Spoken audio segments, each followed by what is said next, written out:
white people often think of lynchings as something that happened in the dark of night when a few rogue characters whisk a black person away and murder them.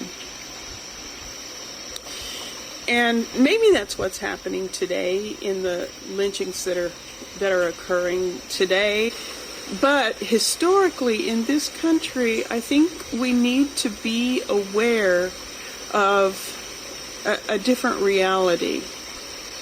Lynchings in American history of black people have taken place in a ritualistic way. There's an order to it. And it looks like this. I'll illustrate with the case of Jesse Washington. Now, Jesse was a 17-year-old kid. He was a farm laborer in Waco, Texas. Texas was notorious for stuff like this. Here's the first part of the ritual. He was accused of murdering a white woman. Her name was Lucy Fryer, and she was his boss's wife. Well, he got a trial. It lasted about an hour, and the jury deliberated for just a couple minutes before they sentenced him to death. And what happened next is this pattern that happens throughout history in all these so-called spectacle lynchings. A crowd storms into the courtroom. They seized Washington and dragged him through town. Now, sometimes they break the guy out of jail. Sometimes they go to his home and drag him away.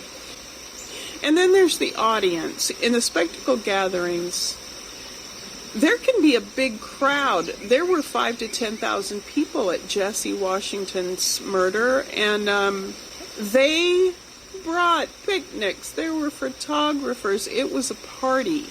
So this was a community event that white people did to bolster white supremacy. Oh, good, we're going to have a lynching. And let's plan for that. We know what goes into a lynching. It's always the same. Let me bring in the point about this being a family affair. Businesses closed, schools let out, and children were an active part of the lynching scene. This creeps me the fuck out. Then comes a period of torture. It's rare for someone to immediately be hung to death.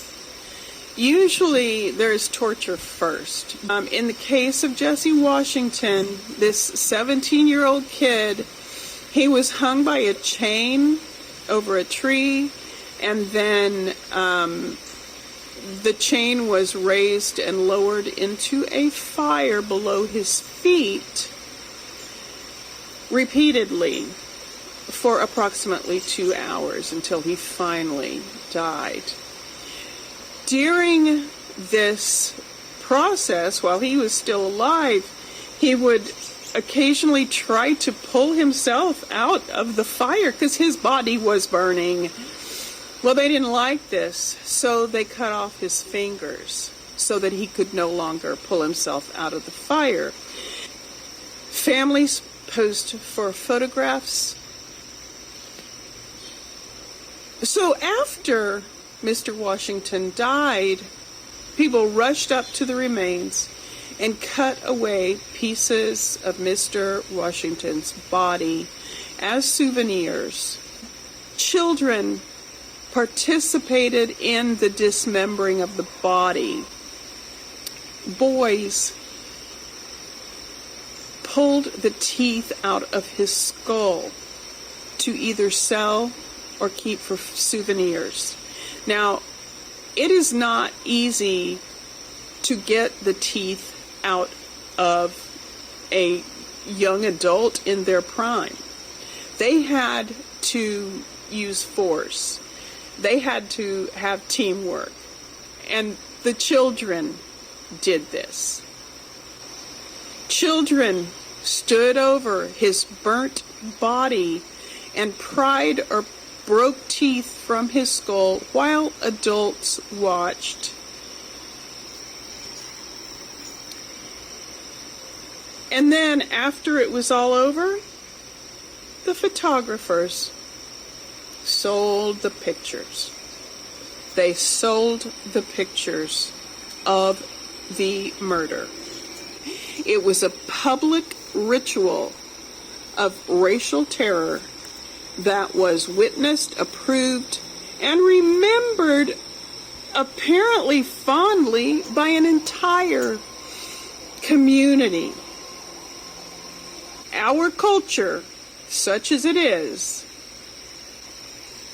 devised a system of ritualized murder of black people. Those kids lived on, and they raised kids. A kid who participated in a lynching raised children, and those children grew up, and their children are alive now.